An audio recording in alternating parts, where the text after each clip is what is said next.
Olá, estudantes da Educação de Jovens e Adultos, tudo bem? Professoras, diretoras, vice-diretoras, todo mundo bem? Em suas casas, saudáveis?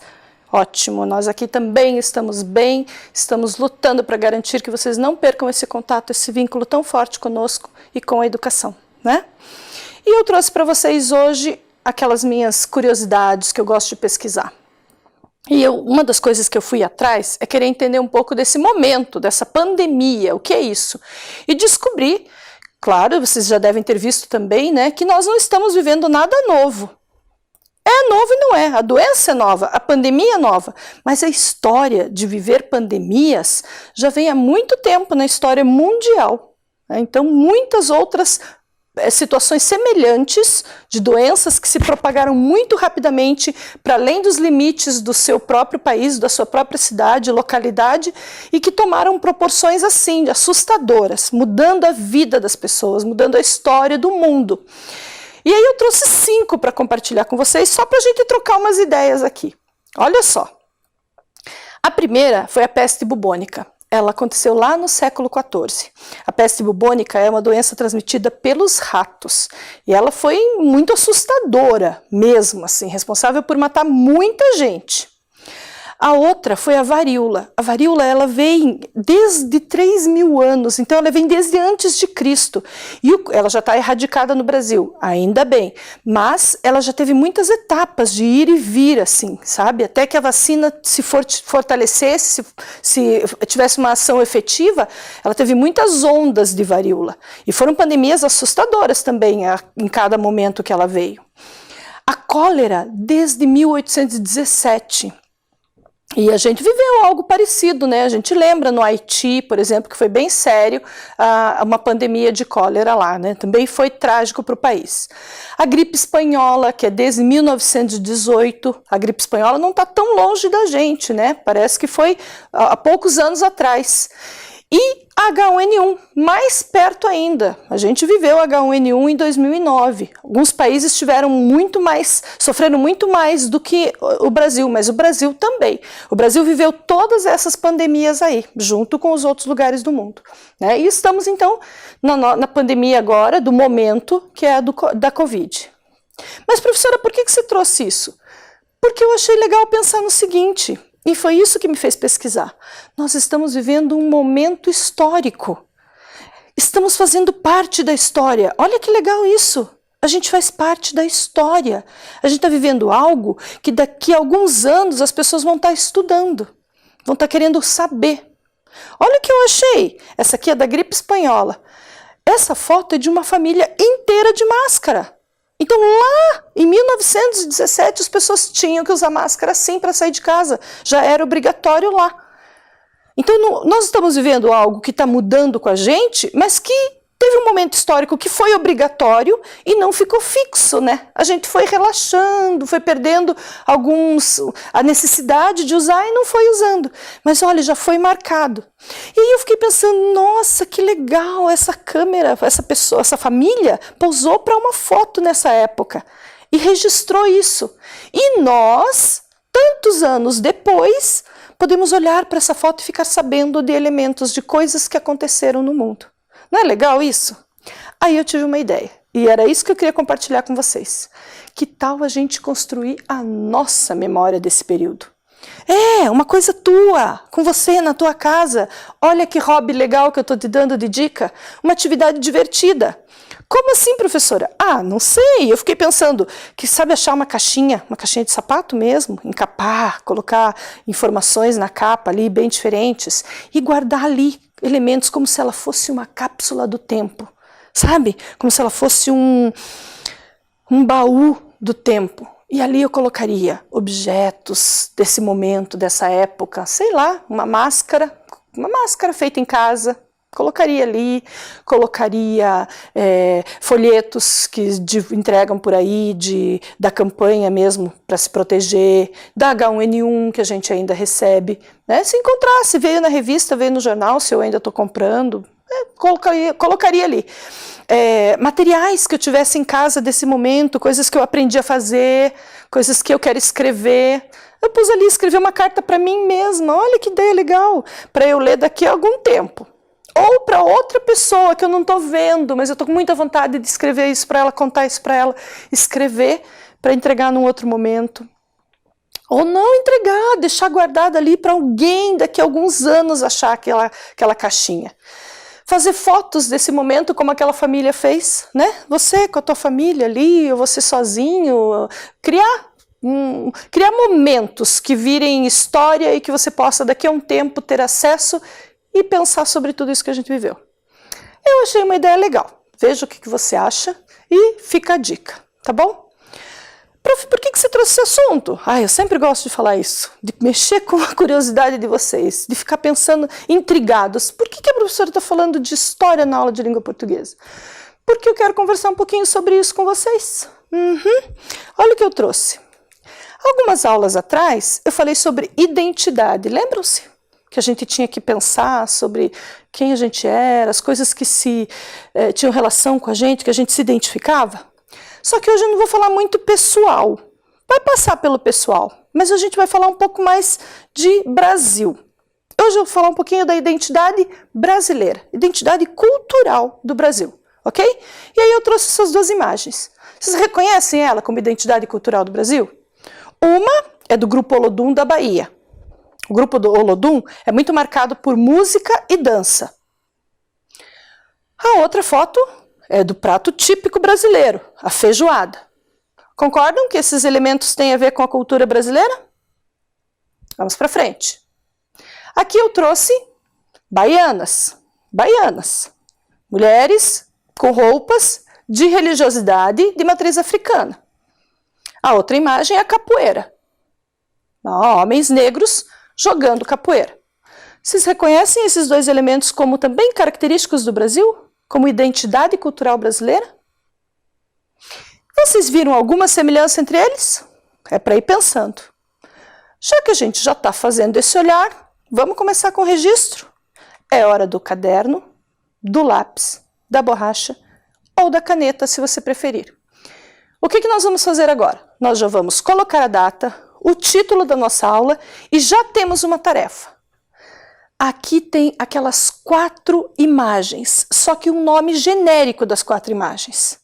A feijoada, aí eu estou chamando de comida, a música do Grupo Olodum, a dança, que também é do Grupo Olodum e também é da capoeira, e a religião, que era daquelas baianas. Esses 4 elementos eu quero que vocês completem com vogais, com vogais. Vamos lá? Um tempinho para vocês copiarem e responderem.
Copiaram? Responderam? Vamos ver se acertamos. Comida, música, dança e religião. Ficou assim. Comida, música, dança e religião. Conferido? Muito bem. Esses 4 elementos que são da identidade cultural do Brasil, eles fazem parte, eles compõem a nossa sociedade também. Porque dentro da história, esses elementos vieram sendo incorporados a outros elementos que a gente já tinha aqui. Quem lembra das aulas de história, que a gente já conversou muito em outros momentos com a professora lá na sala, você já deve ter ouvido, que o nosso país, o nosso Brasil, ele tinha os seus nativos, o povo nativo, o povo indígena. Mas ele não tinha a civilização indígena que já habitava aqui, que eram diferentes povos, né? Era entendida como não civilização, era entendida como um espaço sem dono. E aí outras pessoas que buscavam aumentar as suas propriedades, os seus domínios, as suas terras, chegaram no nosso país, na nossa terra, Brasil, e colonizaram. Né? Tomaram posse e colonizaram. Para construir o Brasil, para fazer a construção, então esses povos que eram os europeus também precisaram da ajuda dos povos nativos que estavam aqui, os indígenas. E trouxeram uma outra força, uma outra etnia, um outro povo de outro lugar para construir o Brasil. Então nós sabemos na história do Brasil que ele é formado pelo povo indígena, que já habitava o Brasil, pelos europeus, que vieram e colonizaram, e pelos africanos, que foram tirados das suas terras e trazidos para cá como escravos. Ok? Muito bem. Além de a gente saber toda essa história, a gente estava conversando naquela outra aula de identidade sobre as coisas com as quais a gente se identifica. E aqui no Brasil, eu falo aqui no Brasil porque em outros lugares do mundo não existe esse tipo de pesquisa. Mas aqui no Brasil, a gente tem um instituto responsável por fazer uma pesquisa e conhecer a população. Esse instituto se chama IBGE, essa é a sigla dele. Assim como EJA é a sigla, Educação de Jovens e Adultos, IBGE é a sigla de Instituto Brasileiro de Geografia e Estatística. Ok? O que faz o IBGE? O IBGE tem profissionais que saem pelas cidades fazendo perguntas, pesquisa e coletando informações para conhecer a população brasileira. Informações bem importantes. Por exemplo, eles perguntam qual o tamanho da população... Eles perguntam não, eles pesquisam para saber qual o tamanho da população brasileira. Então eles vão coletando quantas pessoas moram aqui. A minha casa já foi pesquisada pelo censo, né? Eles fazem por amostragem, eles não vão de casa em casa, mas eles vão calculando determinada região, eles perguntaram para tantas pessoas que mostra que aquele lugar é bem habitado ou pouco habitado.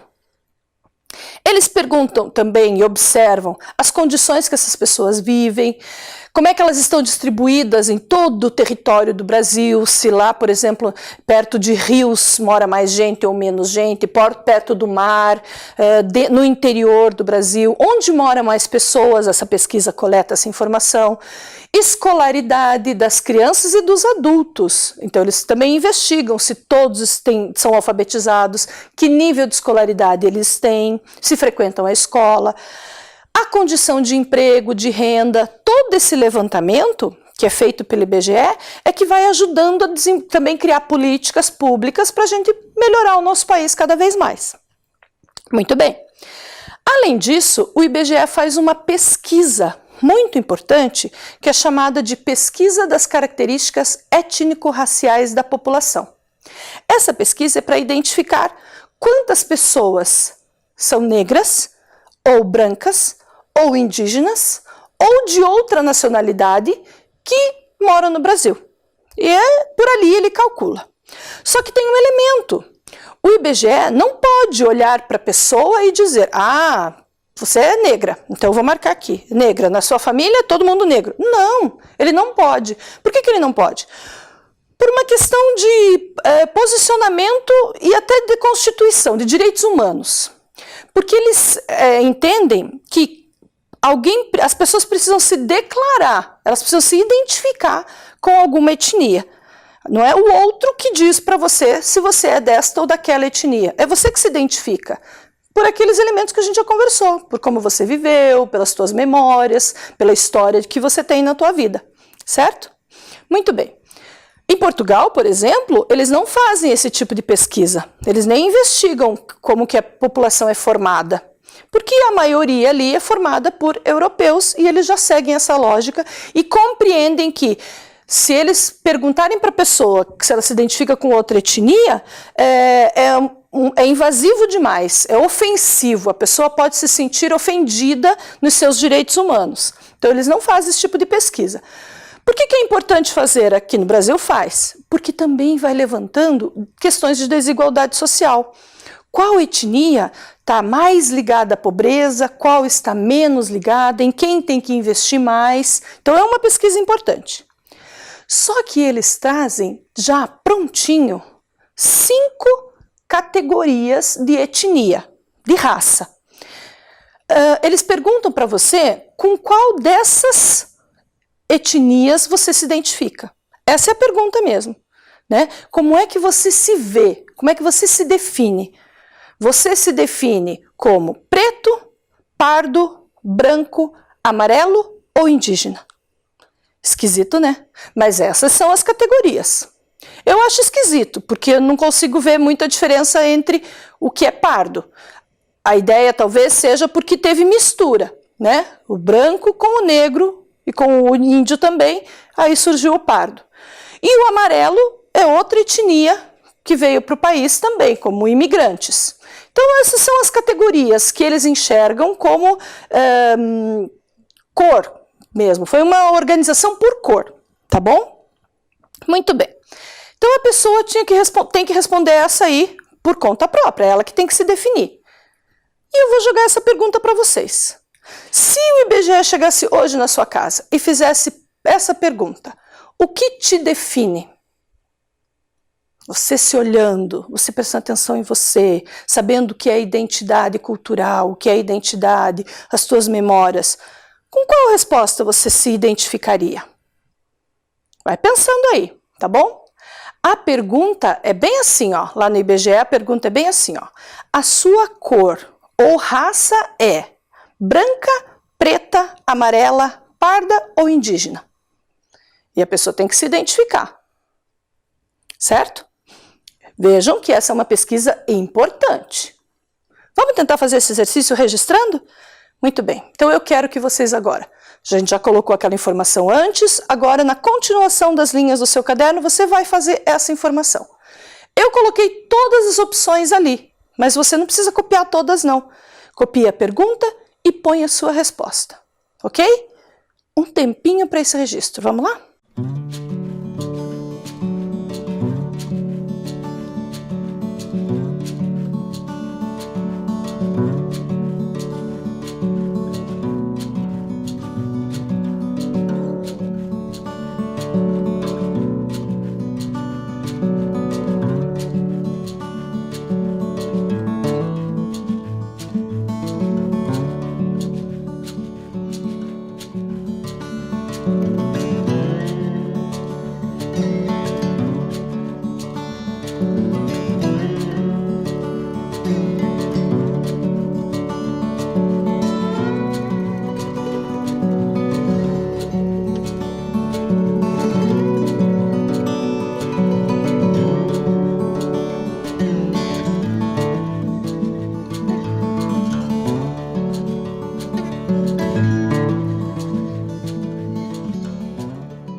aí, conseguiu responder? Eu quero mostrar a minha resposta. Claro que vocês já sabem com o que eu me identifico, porque eu falo isso com muita convicção. Eu marquei preta. É assim que eu me identifico. É assim que eu vejo toda a minha história de vida. Certo? Muito bem. Isso, fazer esta afirmação, chama-se autodeclaração. Você se autodeclara pela história que você tem, pela identidade que você tem com essas informações. Muito bem. O IBGE costuma fazer a pesquisa de 10 em 10 anos. A última pesquisa ocorreu em 2010. Agora, 2020, era ano de fazer nova pesquisa. Mas isso foi adiado, né? Vai acontecer em 2021, se tudo der certo. Então, estamos planejados para participar de nova pesquisa o ano que vem. Mas eu trouxe para vocês o resultado da última pesquisa. Vocês não ficaram curiosos de saber o que as pessoas responderam no Brasil inteiro? O que elas responderam? Então eu trouxe em forma de gráfico. Eu sei que vocês já tiveram aula de gráfico, mas eu quis trazer para reforçar também a ideia. Vamos lá? Lembram como é que a gente lê um gráfico? A ideia ali é de o todo é o 100% de pessoas que foram entrevistadas, que foram pesquisadas. O todo, o círculo inteirinho. Cada cor é uma das respostas, é parte das respostas. Então vejam o que está visível ali. Responderam que se identificam, se autodeclararam brancos, aquilo que está pintado de azul. Um azul num tom mais claro. Responderam e se autodeclararam pretos, o que está pintado de verde. Se autodeclararam pardos, o que está pintado de rosinha. Se autodeclararam indígenas, e está quase invisível, porque é uma partezinha muito estreita, o que está pintado de laranja, avermelhado assim. E os amarelos, que se identificam com os povos asiáticos, o que está pintadinho de amarelo. O que vocês acharam desse resultado? No Brasil, se a gente olhar assim, a grosso modo, uma análise rápida, tem poucos pretos, certo? Brancos e pardos têm quase iguais. Pouquíssimos indígenas e poucos amarelos. Uma quantidade pequena de asiáticos. O que vocês acharam? Qual que é a análise que vocês fazem disso? Vocês concordam com essa parte principalmente equivalente à cor preta? Quando a gente pensa em Brasil, sabem que o Brasil já teve uma época que ele teve, lá no período da colonização, período dos escravos, né, da escravidão, que tinha muito mais negro do que branco e indígena no país? Vocês acreditam? Sim, foram trazidas tantas pessoas para serem escravizadas, tantas pessoas, que chegou uma hora que tinha mais população negra do que branca. Deu um desespero nas pessoas da época, nos gestores da época. Eles ficaram tão nervosos, que eles trataram de trazer pessoas de fora, os imigrantes, para miscigenar, para misturar. Eles até tinham respostas para isso, respostas científicas, dizendo que melhorava a raça quando misturava. E isso aconteceu mesmo, tá na história.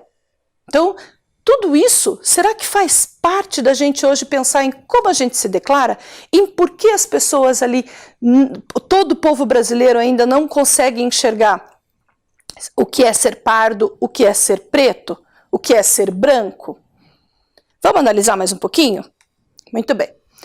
Vocês conseguem pensar por que as pessoas não se declaram pretas? Por que algumas pessoas não se declaram pretas? Por que elas não se identificam?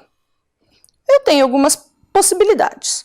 Ou porque durante a história da vida delas mesmo esses elementos não fizeram parte, né? Ou porque ela viveu situações que fazem ela não querer se declarar preta. Essas são as minhas hipóteses. O que você acha? Outra situação. Como será que é a cor da pele parda? A gente conhece pardo como uma cor mesmo, a cor daquele papel, né? Como será a cor da pele parda? Será que seria o que a gente conhece também pelo adjetivo de moreno? Talvez, né? Mas assim, para a gente pensar. Por que será que as pessoas se declaram pardas? Como será que é a história de memória dela que ela vai fazendo ela se identificar como alguém parda? Será que é só olhar a cor da pele? Veja, eu estou provocando vocês, estou enchendo vocês de perguntas para vocês ficarem pensando. Não é para vocês concordarem ou discordarem, é para mexer mesmo com o pensamento, ok? E para ajudar vocês a pensar mais assim, ficar mais provocativo ainda, eu trouxe algumas ideias para a gente pensar por que será que as pessoas preferem dizer que elas são pardas do que pretas. Vamos tentar entender? Ah, deixa eu fazer um comentário antes. Professora, você está usando a palavra preta. Preta é racismo. Por quê? Quando que a gente usa uma palavra e ela se torna racista? E eu trouxe isso para vocês pensarem agora. Vamos ver? Eu vou mostrar para vocês algumas frases. Eu vou ler as frases, mas elas estão incompletas. Então vocês aqui vão pensar na palavra que completa ela, tá bom? Que palavra você vai colocar no lugar? Eu só vou ler um pedaço. Vamos lá? Não precisa copiar, não precisa escrever, é só para tentar encaixar uma palavra ali, para ver se você consegue. Vamos? Primeira. Você está na minha lista? Quando não faz na entrada, faz na saída. Pareceram palavras fáceis aí? Vamos mais uma? Segunda-feira é dia de? Nossa, tá difícil a coisa, tá? Me respeita que eu não sou as tuas? Você é a ovelha da família. Apareceram palavras aí? Essa provocação foi para vocês pensarem um pouquinho sobre por que é tão difícil se identificar como preto.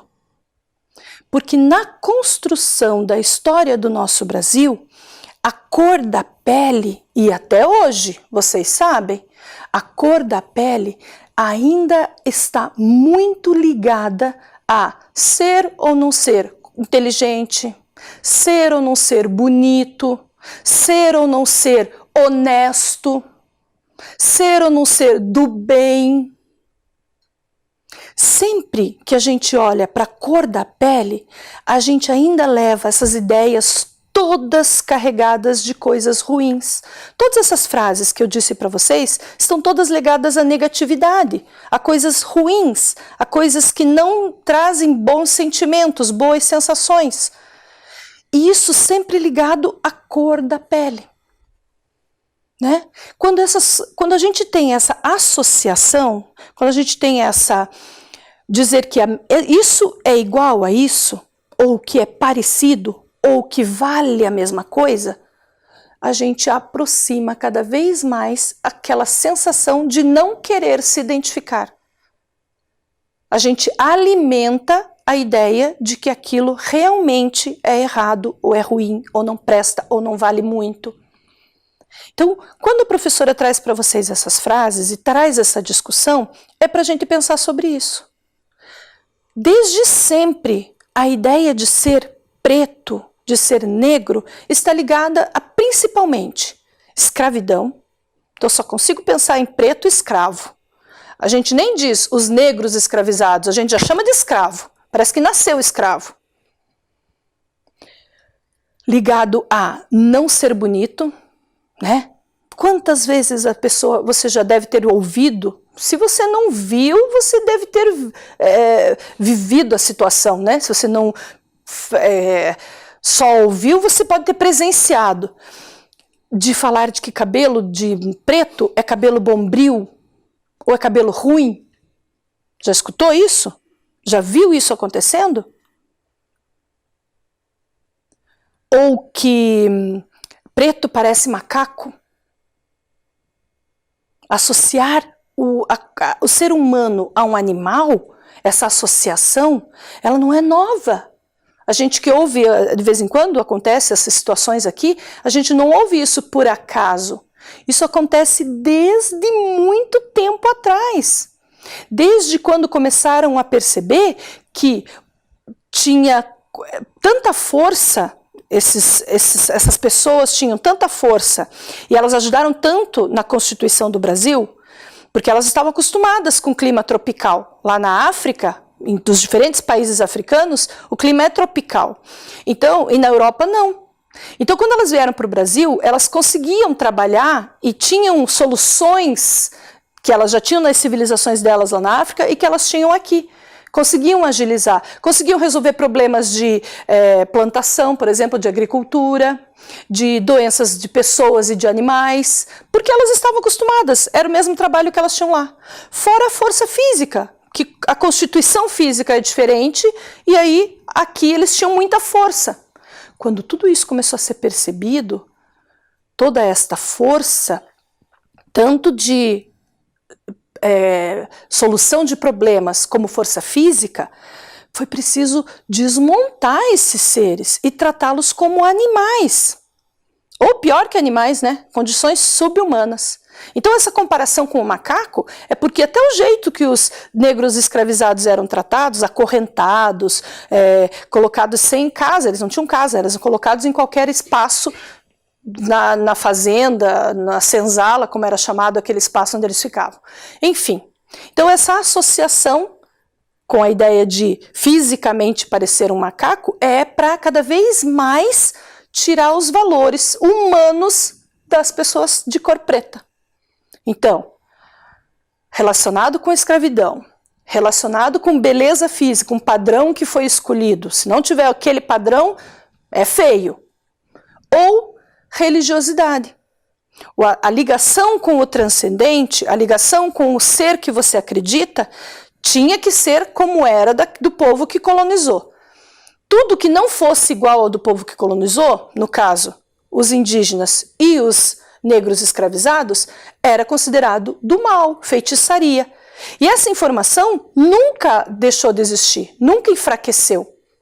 Então, até hoje, a religiosidade africana também é tratada como ruim, coisa do mal. E isso é história. A prof não está inventando, contando para vocês uma coisa solta, aleatória. Né? Então, isso é uma coisa que vem acontecendo e que ainda não cessou. Depois de a gente conversar tudo isso, o que eu trouxe para vocês, na verdade, é essa discussão. Discussão de que a gente tem que parar de pensar no negro como escravo.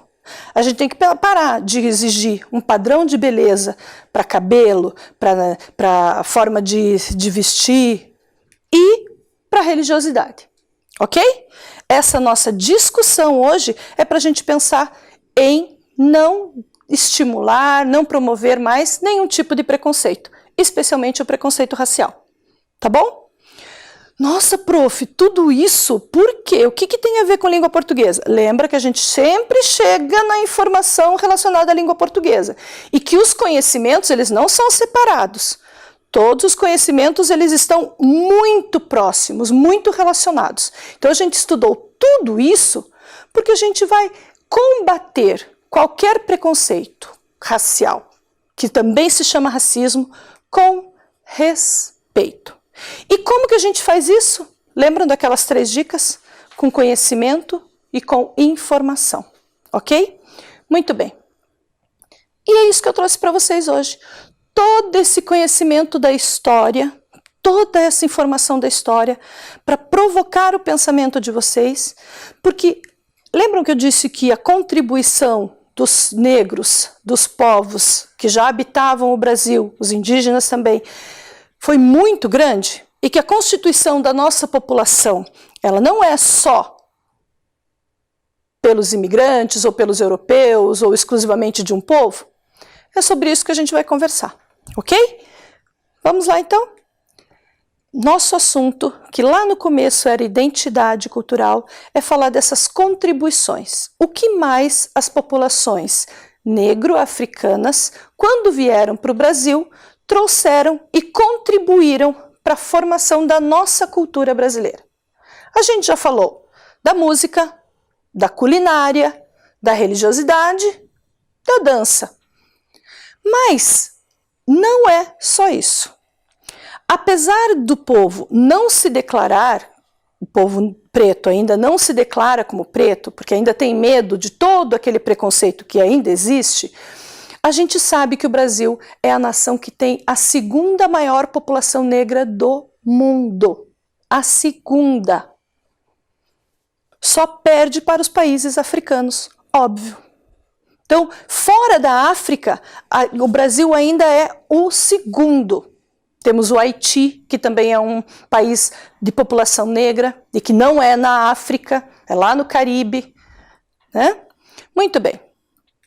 Já conversamos que os africanos trouxeram para nós conhecimento de irrigação, de agricultura, de medicina. Os médicos europeus aprendiam cirurgias cesariana, por exemplo, com os negros, aqui no Brasil já. Eram conhecimentos que eles foram adquirindo, porque as civilizações lá na África também eram desenvolvidas e também tinham esses conhecimentos. De engenharia, de construções e chegamos na nossa conversa de língua. A nossa língua portuguesa é constituída por muita língua de origem africana. Sabiam disso? Principalmente os bantus e os iorubás. São duas línguas que fizeram muita parte de muita língua, muito vocabulário que foi construído aqui. Vamos registrar isso no caderno? Vamos lá? Um tempinho para vocês copiarem.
Copiaram?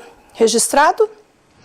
Marcamos ali que os africanos trouxeram conhecimentos de irrigação, de agricultura, de medicina, de engenharia e de língua para constituir o nosso país.